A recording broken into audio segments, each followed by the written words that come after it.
Síguenos, @Factores de Poder. Suscríbete en nuestro canal de YouTube. Activa las notificaciones y mantente informado.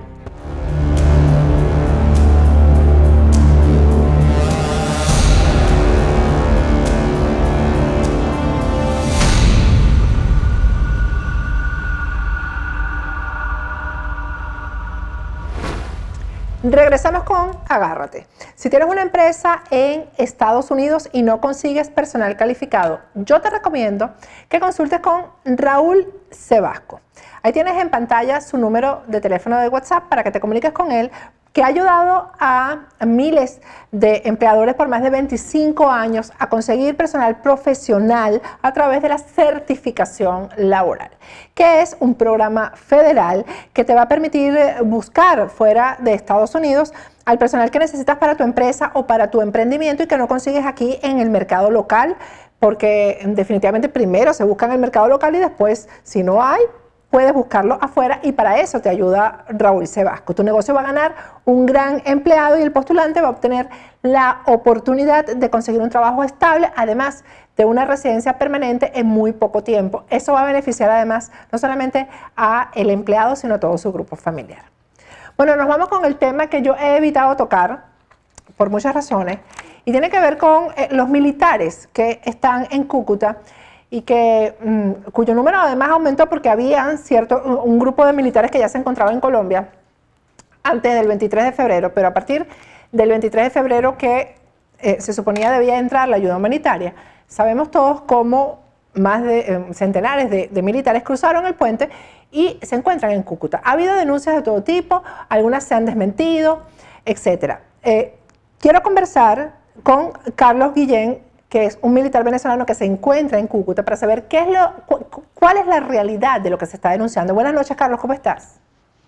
Patricia, ¿cómo estás? Buenas noches.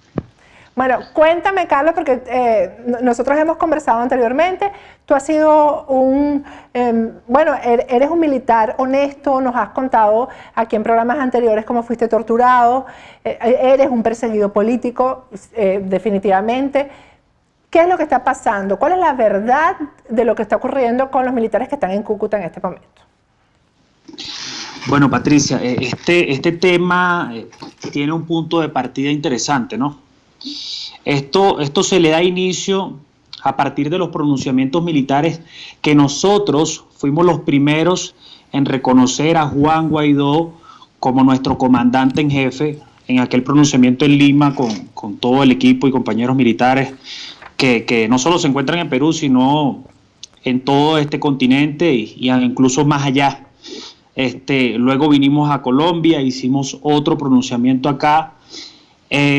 Luego allí se comienza a trabajar en función a lo que era el 23 de febrero, lo que era el ingreso de la ayuda humanitaria.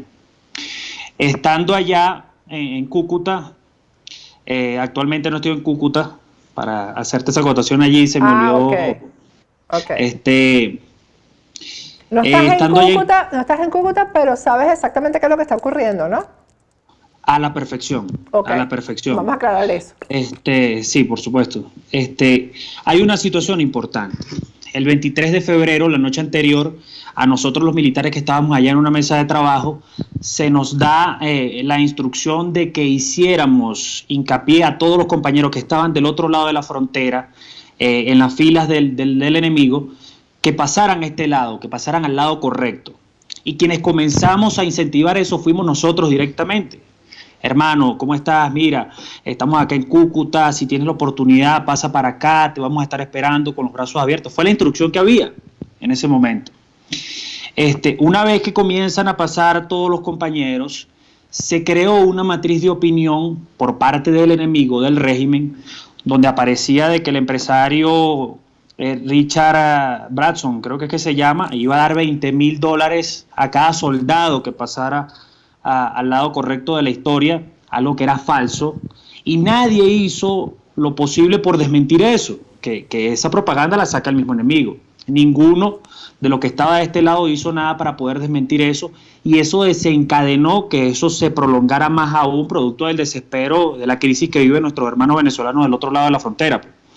Aparte de eso, cuando vieron de que ya era incontrolable, nos mandaron a decir de que por favor frenáramos eso.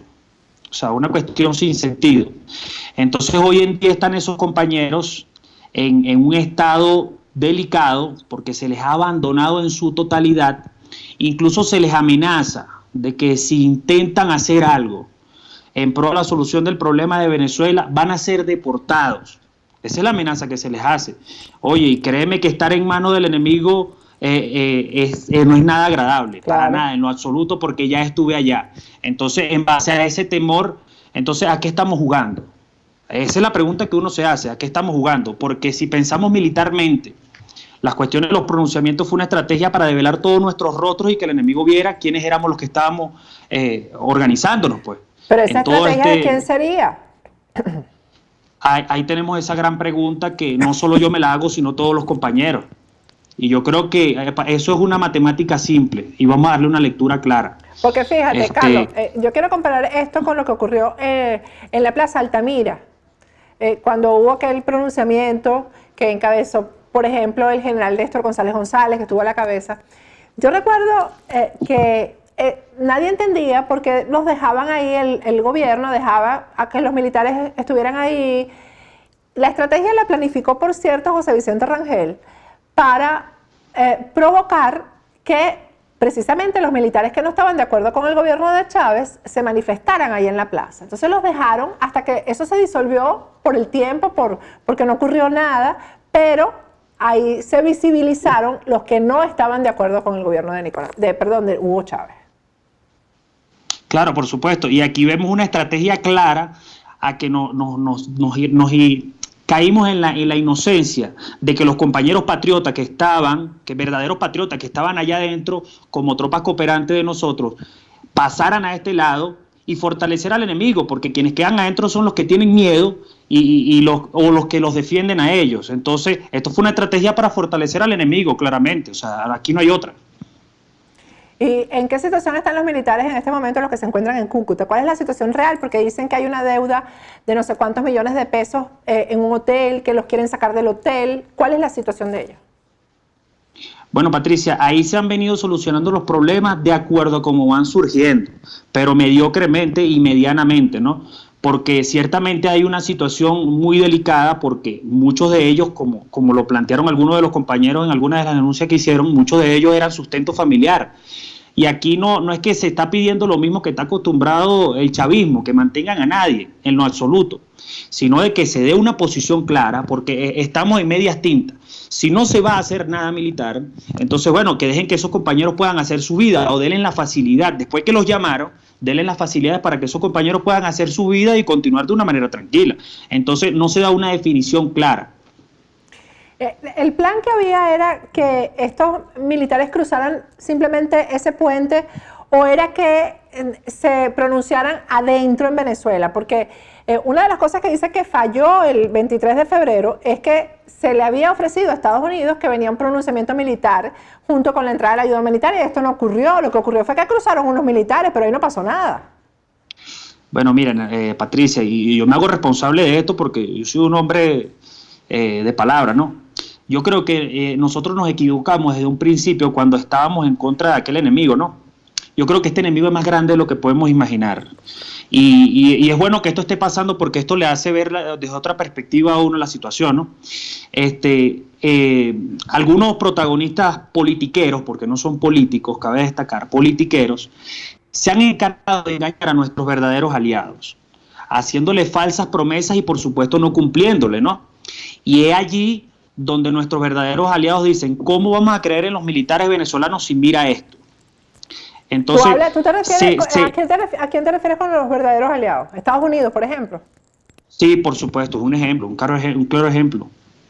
Y se prometió de que iban a haber unos pronunciamientos internos, algo que era falso. Ahorita, y más aún con la demostración que hubo en Cúcuta, ahora más que nunca, dentro de los cuarteles, absolutamente nadie va a hacer nada.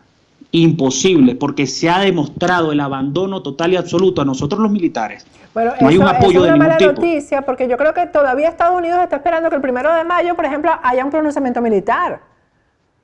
Yo no soy pájaro de mal agüero, Patricia, pero tristemente le hemos hecho un juego al enemigo. Y dentro de los cuarteles lo que están viendo es la cara de lo que está sucediendo en Cúcuta y de lo que ha venido sucediendo con la mala venta de nosotros los militares verdaderamente patriotas. Dime una cosa, ¿ustedes han tenido comunicación directa con el presidente encargado, con Juan Guaidó? Jamás, jamás. ¿Con quién Nunca nos ha atendido de ninguna manera. ¿Con quién se comunican ustedes? Bueno, nos hemos comunicado con algunos políticos que están encargados, algunos de la supuesta situación en Cúcuta, que no son, por ejemplo, Ismael García, Vilca Fernández, Wilmer Azuaje, etcétera, los que estaban allá en aquel momento, que después de cierto tiempo algunos se replegaron, pues. Se habla incluso de una ayuda económica, y eso también yo quiero que lo hablemos, de que a algunos de los que tú mencionaste hoy y otros que no has mencionado, les llegó una ayuda económica para ustedes y eso no se invirtió precisamente en el alojamiento y en la comida de ustedes. ¿Eso es cierto? Bueno, Patricia, de que yo te lo confirme sería muy irresponsable de mi parte, ¿no? De lo que sí estoy y he escuchado muchísimo de una supuesta pérdida de dinero, que han recibido cualquier cantidad de dinero. Ahí se ha dicho que ha agarrado dinero Raquel y todo aquel. Incluso por allí a mí me estuvieron involucrando en alguna toma de un dinero, de la cuestión de los uniformes, algo que es falso y que por supuesto yo voy a llevar a un juicio a esa persona que me está culpando de eso, porque estoy buscando las pruebas de que sí hubo gente que agarró dinero y que me están echando, como quien dice, esa culpa a mí. Pero yo sí tengo las pruebas ya de quiénes fueron los que agarraron el dinero y forman parte de este equipo de politiqueros, pues. Bueno, esto es muy triste, toda esta situación, porque imagínate, este programa además que lo ve la Fuerza Armada, para que tú sepas, y tú lo sabes, Carlos. Sí, por supuesto, sí. ¿Cuál es el mensaje que se les puede enviar a los que están allá adentro y son institucionales? Porque hay que decirlo todavía, que están ahí frenados, yo creo que también por miedo, porque el miedo es humano, porque las cosas que le hace, y tú lo experimentaste en carne propia, un régimen como este, a un oficial que capturen, que pueda estar preparándose para un pronunciamiento, etcétera, bueno, son terribles, pueden hasta matarlo. Entonces, sí, es lógico que haya miedo, ¿no? Claro, mira, Patricia, y esto es lamentable desde todo punto de vista. Lo que sucedió con el compañero, el oficial del DIGESIN que desertó, que sacó las pruebas de tortura, de lo que verdaderamente se vive allí en el infierno, porque ese es el inframundo, aparte de la realidad del venezolano, ¿no? Lo que se vive en los sótanos del DIGESIN y del SEBIN. Una vez que pasa eso, sacan lo del diputado Marrero. O sea, para opacar las noticias. Y ciertamente cada cosa va añadiendo un eslabón más para la construcción de este rompecabezas. Nosotros no sabemos qué es peor, si el problema o la solución. Ustedes se han reunido para resolver este problema. ¿Qué decisión van a tomar los militares? ¿Cuántos son los que están ahí en la frontera, en Cúcuta? Bueno, Patricia, la última parte que logré saber, que fue hace 2 días, era aproximadamente de 400. Y ya se han ido cientos, ya han podido abrir su ruta y seguir otro camino, pues, ya que no se les ha dado ningún tipo de respuesta. ¿Y cómo se ha portado con ustedes el gobierno colombiano? Eso sí, no podemos negar absolutamente nada. El comportamiento y el trato ha sido excelente, Patricia. Excelente, la verdad. Ahí no podemos negar absolutamente nada.